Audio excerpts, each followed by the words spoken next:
So Steve Backley, he was the former world record holder. He threw 91 meters, I think. Let me actually look that up because, um, out of respect to him. So his personal best was 91.46.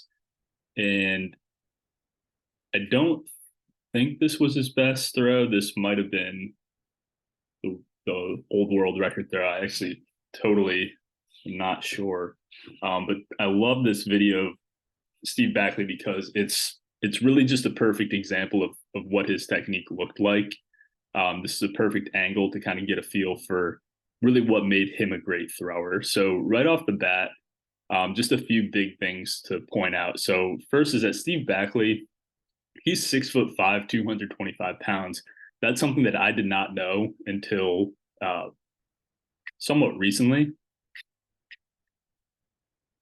I did not know until somewhat recently that he was as tall and as big as he was. I think that that is really helpful in understanding why he is a little bit unique in his throwing form. 6'5" is very tall, right? As a 6 foot athlete, it's tough to appreciate kind of the difference in limb length and leverage. But when you're standing next to a 6'5" athlete, you know these guys move different. And then 225 pounds, that's a big guy, right? A lot of kind of the average javelin throwers at the elite level, the average elite javelin throwers, a lot of those guys are like 6 foot, 6'1", 190, 195 pounds. So right off the bat, like that's a big size difference that we definitely have to take into account when we're looking at somebody like Backley. So right off the bat of his approach, right, we can really appreciate from this angle the speed that he brings in. And again, at his size, bringing this speed, that's a lot of potential energy coming into his release. So if you're Steve Backley, if you're athletic like this, and if you have size like this, and then especially if we look at his layback position right here, right, this is an insane level of pull, of mobility. So if right off the bat you know that you are genetically gifted with size and athleticism, there are a lot of tall guys, there are not a lot of tall athletic guys, and you have this throwing arm, right? Your goal with technique is simply to not screw that up. Your job is to check off the boxes of the basics, funnel that energy into a position like this, and you don't need anything fancy like just say somebody like Jan Zalesny, right? We'll look at him eventually, but right, somebody like Jan Zalesny incorporates a lot more swag into his throws to kind of get those extra little sources of power. Steve Backley doesn't need that. Steve Backley, he has enough power just from his size and athleticism and range of motion. So that is like kind of the precursor to this entire breakdown. It's like Steve Backley is definitely a different kind of athlete. And we will see that in his form as we kind of go through this. So kind of backing up to the beginning here, we'll go through kind of phase by phase with the throw here. So through the carry phase, right off the bat, we see he brings in a lot of speed. He gets moving very, very fast. So you can see right here, right? I think I might have missed his first couple steps in this recording, but you can see he's already at his full speed right here. He's not accelerating. He's already at that top speed.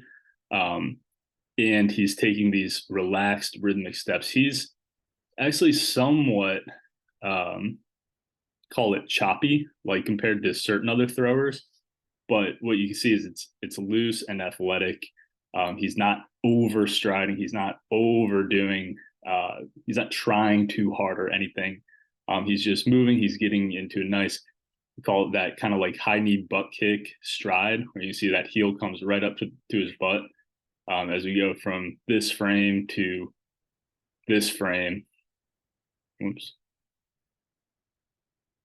this frame to this frame, you see this position right here is that sprinter figure 4 position. The heel is right up to the butt, but his knees are driving up in front. You kind of can't really see from this camera angle, but you can see his knees are getting right up to hip height. It's not the Forrest Gump piston pumping high knees. It's that athletic butt kick high knees motion where he's cycling his leg through. So right here is kind of his drawback step. And this is kind of where where we kind of say Steve Backley is a unique athlete. So he kind of starts his drawback on this left step-ish.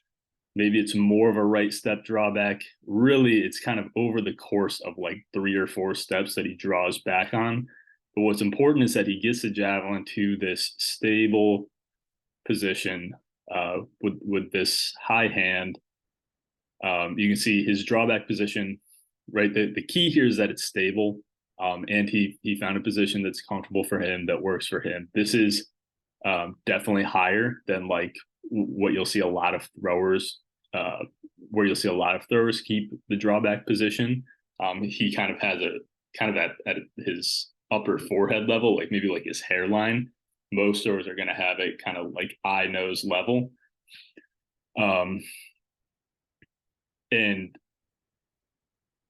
it works for him. But I think it's important not to look at a thrower like this, who is the exception, and say, okay, look, he's the former world record holder. We should copy his form, right? He has a very simple, right, easy to copy form. We should look at him and try to copy him by holding our hand higher. And right, and then as we kind of look at his crossovers, right, he's kind of just running through his crossovers. Right, if we look, right, especially in this position here, you can see his center of mass is actually way out in front. Like he's almost leaning forward through his crossovers rather than keeping his weight backwards. And that kind of turns into this motion where, as we're kind of looking at Neeraj Chopra's crossovers or Vadlich's crossovers, and even Bro Greer's crossovers. Bro Greer, like we kind of said, he has like very American crossovers. Steve Backley is not an American thrower, but he probably has the most American crossovers out of anybody, where he's just kind of running through. And what I kind of point to kind of see this is, right, even though he is active with his legs and he's moving through, you can see when his foot contacts, you can see that this is not like a stacked center of mass, and his right leg is a little bit late. You can kind of say late and kind of sweeping through. So it's almost like he's pulling himself on the ground with his feet rather than bouncing off the ground like a Zalesny style crossover, or even like a Roller style crossover. So that's kind of the big difference here is, right, when we look at other throwers, what we see is that as one leg is coming down, right, you see that scissoring action of the legs, whereas one foot contacts, the other leg is already sweeping through. And you really don't see that with Backley here. So this is really more so running through the crossovers with that forward center of mass. So kind of going back to my last point, right, we as Americans, we might like look at or sorry, not as Americans, as like lower level javelin throwers, we might look at a thrower with this very like simplistic technical model and say, oh yeah, we should copy him because he's figured it out in the most simple way possible. But we just have to take into account that he is kind of unique. He's very unique in just kind of his in his style. It's possible for him to get away with some of this stuff because of the strengths that he does bring into the throw. So I just know it's really common. I've heard tons of times.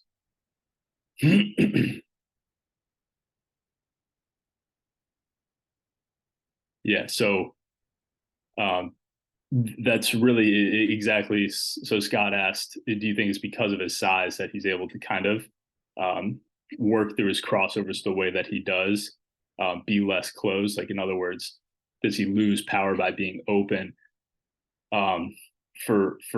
It's a really nuanced conversation, right? Because of his size, he moves differently. He has, right, the javelin throw is different for him than it is for somebody who's 6 foot. 190 pounds. And it's very, very, very hard to just say like move like Jan Zalesny when you're as tall as Steve Backley, when you have the size of Steve Backley. Um, so that's kind of right. That's kind of the point that I'm making here is you don't just want to copy him, even though a lot of coaches teach this really high hand position. They teach, kind of stay open with the crossovers because it's easier, it's simpler, it's less challenging to teach. And then it's easy to point to somebody like Steve Backley and say, "Hey, look, if it works for him, then it just works, right?" But it definitely does not work like that, and we need to be careful in kind of pulling these assumptions from just kind of like a Steve Backley technique. But yeah, Scott, to answer your question, definitely it's because of his size that he can get away with it, but that doesn't necessarily mean if he could move like Jan Zalesny or if he copied Zalesny's technique, then he would throw further. I've actually heard stories from other coaches that I talk with who have actually they've shared that Steve Backley actually did try to copy Jan Zalesny's technique. It was for like one season, I think. He tried to make changes similar to how Zalesny throws, and it ended really bad. I think it ended in injury, actually. So, right, it's been tried, right? Steve Backley tried to, but because of his throwing history, because of right the ingrained technical model, because he's already a 90-meter thrower, so right, you can kind of just look at all these different things and say, right, maybe Steve Backley, if he took a certain path forward, maybe he could have developed a technical model like Zalesny, but then what's the opportunity cost there? So it's definitely a loaded conversation. And it totally revolves around individual athlete and their goals and their needs, where they're at, what their strengths and weaknesses are, etc. So that is right. His drawback and his crossovers. It's definitely a very simple model, right? Like I said at the very beginning, his goal in this is simply to bring speed and accelerate into a throwing position where he can just capture power. He just needs to not mess it up.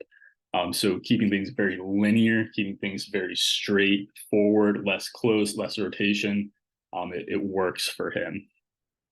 So now we get into the penultimate step. Again, this is just another example of, right, we need to keep in mind the difference between the means to the end and the end goal in itself when it comes to technique. So, right, using this penultimate step as the example, right, I say, right, your goal is to have a long penultimate step that leads into an awesome back foot contact position. That is the end goal. That is the function of the penultimate step, is to accelerate and set up your throwing positions.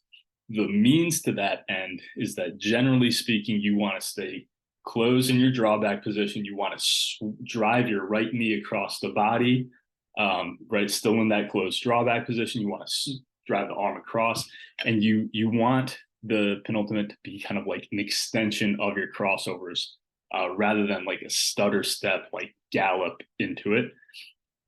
That is like the best practice, right? That's advice to achieve a long penultimate step where you're setting up an awesome back foot contact position.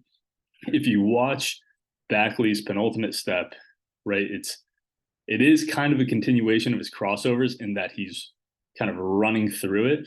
But this is definitely kind of what I consider that like stutter step, kind of pulling yourself through the penultimate with your foot, rather than kind of driving that knee across the body a little bit earlier, and staying a little bit more close. He's very open here, and he contacts his foot here, and his right knee is and foot still way behind him, and he kind of swings it up and across, and it works, right? He still hits this position with the knee across the body, closed off with the left arm, and he still covers a lot of distance. That is the key here, right? This part right here where he's kind of sweeping his right foot up and across, right? It's not the prettiest setup, but this is an awesome position. And then watch, it sets up an awesome, right, squatty back foot contact, right? With the left arm reaching long. He's got his left arm in place. You can see from this position, he proactively sets his left arm in place. Doesn't necessarily look like he has a ball of foot back foot contact. It looks like he's kind of sitting into his heel a little bit, but as you watch how he transfers his energy through, it's definitely a soft step. So he's not sitting into his right leg and slowing himself down. And you can see he actually gets a center of mass behind him. So through this entire crossover phase, the center of mass is a little bit in front of him, but then he swings that foot, and you kind of see the shift in center of mass right here. As he swings his foot, he's a little bit angled forward here. When he swings that foot through, so okay, now he's got his weight slightly behind him. For that stacked back foot contact, he is kind of sitting back a little bit, but as you watch the transition into his block, it's very smooth. There's no slowing down here, and that is the key. So this is a great back foot contact position. It's not a ball of foot back foot contact position, but he checks the other boxes of he's still accelerating through it. He's not slowing down. He proactively sets his left arm in place. You see he's definitely open a little bit here. So like compared to like his Zalesny, where his hips are totally facing in the opposite direction of back foot contact and he rotates through, Steve Backley kind of hits his back foot contact here and just kind of like accelerates into the block without a ton of rotation. So right, you can kind of see that here. So back foot contact, awesome at transferring energy. You can see he extends off the back leg.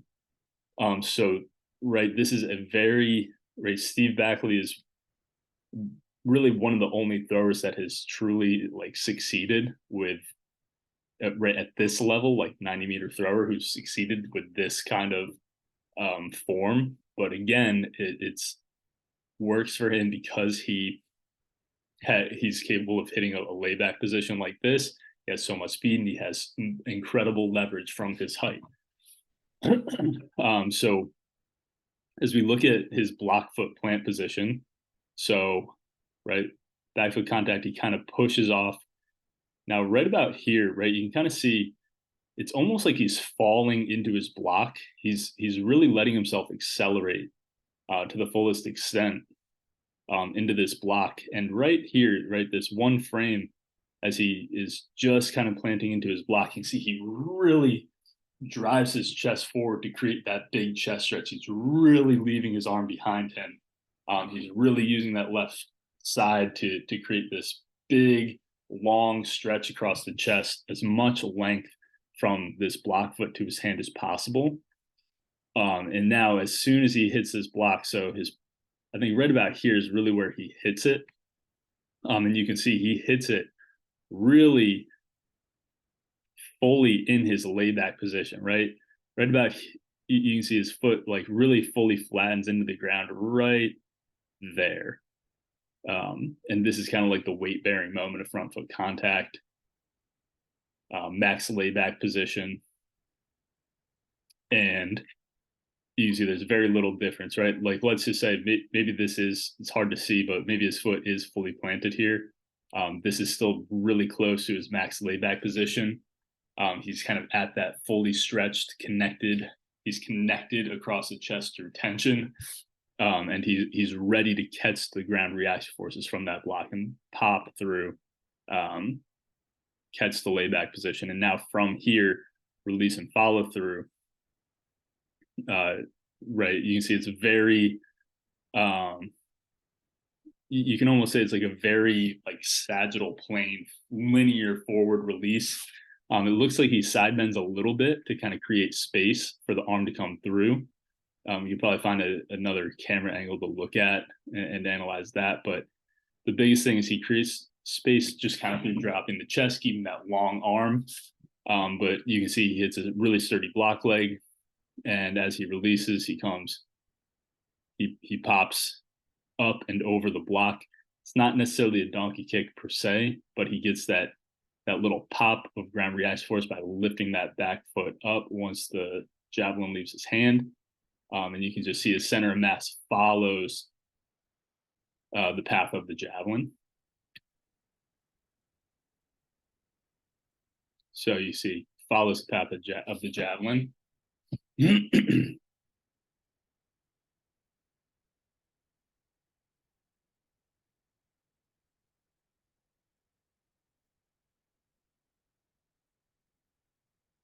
think I froze for a second there. Um, but so that is really the meat and potatoes of this throw, right? You can see the incredible power that he has behind his release. Right, this is a very explosive finish. And you can see he carries his speed and momentum all the way through. He needs a couple steps to recover. So, right, when we really look at this big picture, right, it's not any of the right specific details of Steve Backley's technique that make him incredible, right? I think you can maybe make the case that for somebody like Jan Zalesny, it really is kind of in the swag, the details that we can learn a lot from and try to copy and mimic, because it's like Jan Zalesny was right 6'1", 190 pounds. He was just a very normal sized guy. And so there were certain like idiosyncrasies in his technique that right optimized power, rotational energy, and acceleration. Now looking at Backley, it's kind of the same thing. He has very unique technique, but it's kind of in the opposite direction. I think you don't necessarily want to just blindly copy any thrower's technique, right? Steve Backley tried to blindly copy Zalesny's technique, and it didn't work. So it's not just about technique in that broad sense, in the very specific sense. It's you need to look at it from the broad sense of principles and like the holistic relationship between physical preparation and technical modeling. So, right, I don't think anybody in this group. I think we actually do have one guy who's like 6'5" or taller, maybe. But most of you guys really, you're not going to relate to Steve Backley as a thrower. But I think it's still important that we can learn from, right, even in these very unique scenarios of different throwers' techniques with wildly different body types and wildly different, like, meets the eye technical models, right? Comparing Steve Backley to Jan Zalesny, you still see so many areas of overlap of what makes them great. Loose, relaxed, fast, and fluid carry phase, staying on the balls of your feet, staying athletic and fast through your crossovers, maintaining a stable drawback position, and again, staying on the balls of your feet for the most part, right? You see Steve Backley here, he's on the balls of his feet, even though his posture is not necessarily in that same position as Zalesny, right? Same principle. It's athletic, loose on the balls of your feet with a stable drawback. And then you have the long penultimate step. You have the squatty back foot contact with the left arm reaching long, right? And right, generally we say we want to see a ball of foot back foot contact, but again, the goal of the ball of foot back foot contact is to fluidly accelerate through this position into your block. And even though Backley looks like his heel's kind of touching the ground, his weight gets into the ball of his foot. He's not sinking into the heel. So, right, the principle is there, even though it's not right exactly the same. Right, and then we have right back foot contact to block. Right, he's getting into his throwing position from back foot contact to block. I say rotate into your block. Steve Backley, right, even though he's not rotating, he's initiating his throw from back foot contact to block. He's getting into his layback position from back foot contact to block. So again, it's different, but it's the same. Right, you could say, right, Zalesny kind of gets that, right, it's called the transverse plane, kind of this plane of rotation this way.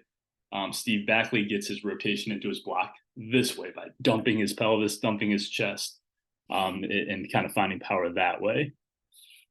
So again, it's not the same kind of rotation, but it's still rotation into the block. And then, right, release and follow through. Well, first he has the super deep layback position. This is probably one of the best layback positions that you'll find in javelin, especially with this size thrower. So he checks off that box several times over. He checks that box, and then the release and follow through. He comes up and over his block again. It's not necessarily a donkey kick.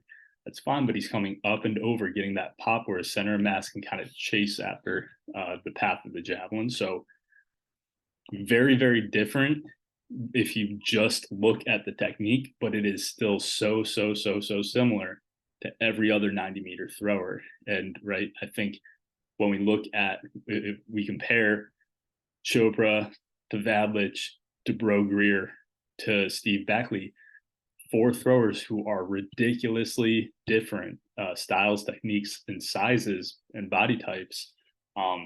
But I feel like I'm saying so many of the same things on these breakdowns. It's because the principles are the same, but it's the style that's different.